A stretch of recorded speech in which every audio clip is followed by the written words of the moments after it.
Praise lord. ఎలా ఉన్నారు?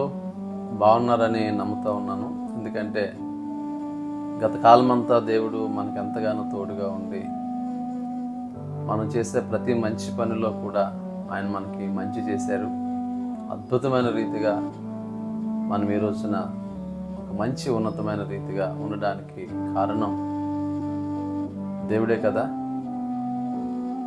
మేము ఇలాగ మీ ముందుకు రావడానికి ఒక ప్రత్యేకమైన విశేషం ఉంది. ఏంటి అంటే, మేము చేస్తున్న ఈ సోషల్ మీడియాలో చేస్తున్న ప్రతి కార్యక్రమాన్ని మంచి మనసుతో మీరు ప్రోత్సహిస్తున్నారు. చక్కగా అద్భుతమైన రీతిగా మీ ప్రోత్సాహాన్ని బట్టి మేము సంతోషిస్తున్నాం. కాబట్టి మీకు విషెస్ తెలియజేయడానికి నేను నా భార్య బిడ్డలు మీ ముందుకు రావడం జరిగింది. మీరందరూ ఎప్పుడు సంతోషంగా ఉండాలని మా ఆశ, మీకు శుభము కలగాలని మా ఆశ. Happy Christmas, merry Christmas. Happy Christmas, merry Christmas. God bless you, God bless you all.